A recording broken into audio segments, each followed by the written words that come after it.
The motherfucker puts his elbow.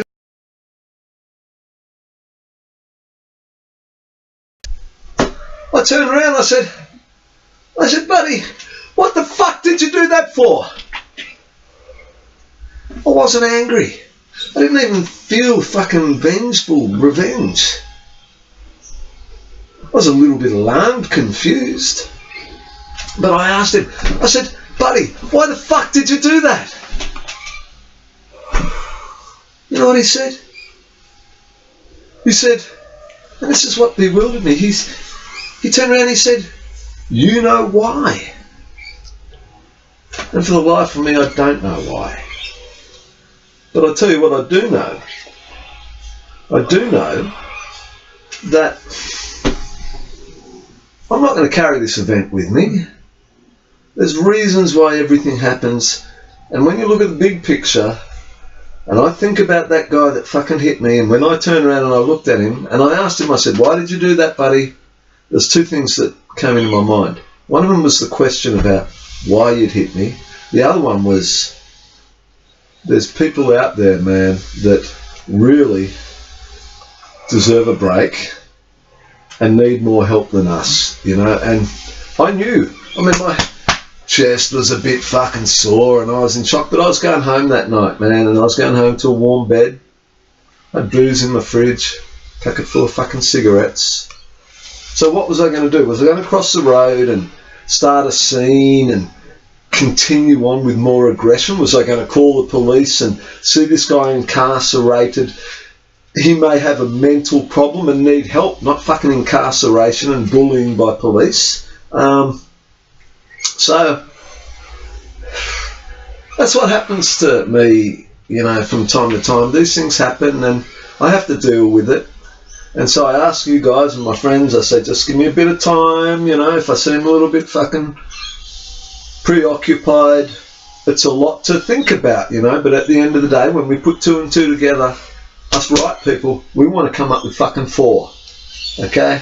So, kudos to you, man, that hit me. You made me realise something, and I want to say thank you to you, and I bless you, and wish you a better day. Rock and roll. That's my story about the man that hit me last week.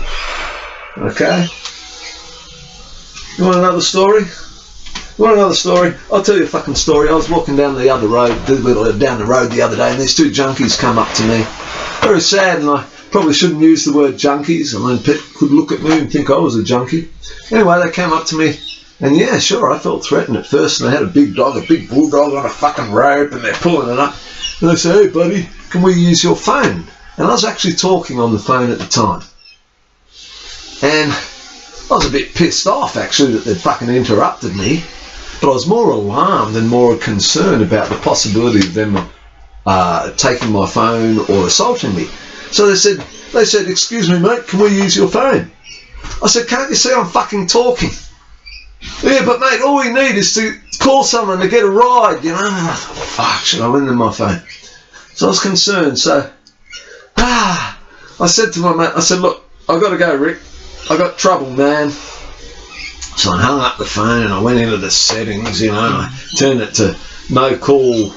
I didn't want some fucking prick ringing me back asking for these other fuckers. So the guy's got my phone and he's going, yeah, mate, come and pick us up from fucking around, yeah, come and pick us up. Then he hangs up the phone and he turns to me and he says, oh, the bloke's going to call me back in 5 minutes. I said, what the fuck? The bloke's going to call you back in 5 minutes? Are you fucking kidding? I said, listen, mate, me and him have got a problem about that.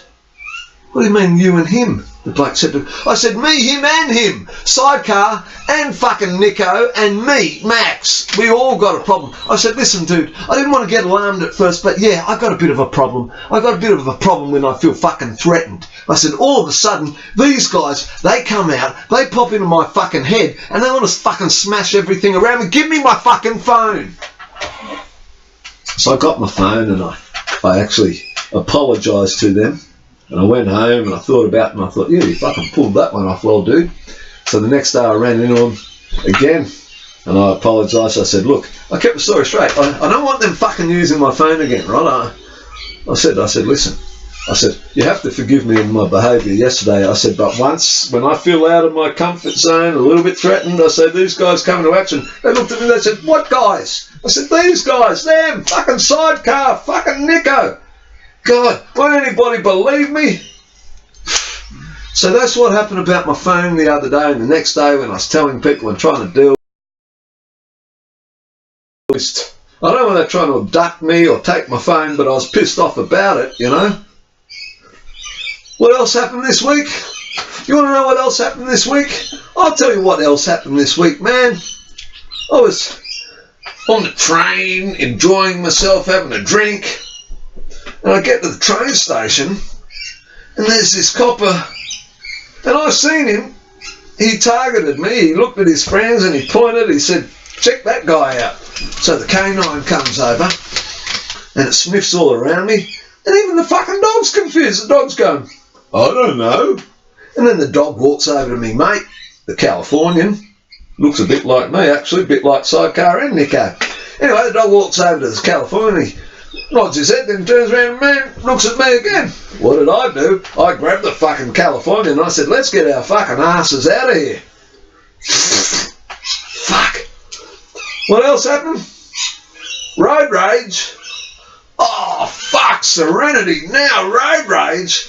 I can't stand these assholes that think it's okay. They pretend to ask for permission. Oh, do you mind if I cut in, mate? They don't even look at you. They just raise your hand. Well, nobody's going to fucking raise their hand at me without, you know, without any manners and think that just going like that without even eye contact is me saying it's okay. It's not okay. You might as well give me the fucking finger, you arsehole. I don't put up with that shit, mate. Look at me. I'm courteous. I'm a kind guy. Of course I'll let you in. But don't just wave your hand as if you think you're fucking better than fucking anybody.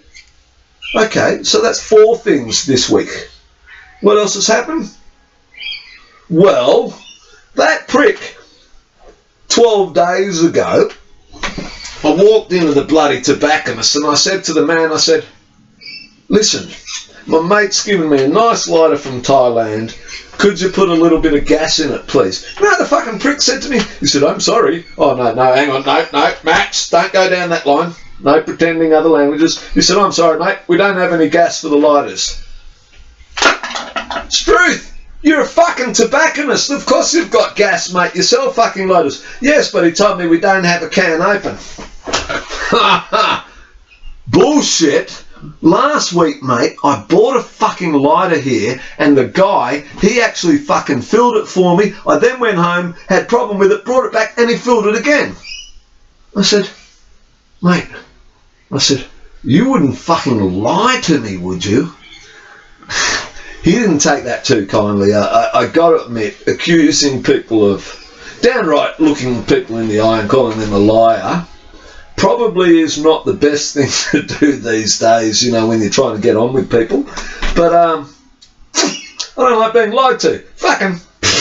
Anyway, I won't be going there anymore, that's for sure. Has anything else happened to me in the last few days that has pissed me off that I want to get off my chest?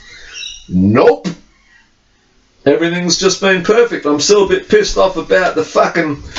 Oh, there is a couple of things that are annoying me that they'll pop up into my head later. But anyway, come back and talk to me anytime if you've got the time, if you want to hear about it. Come and see me.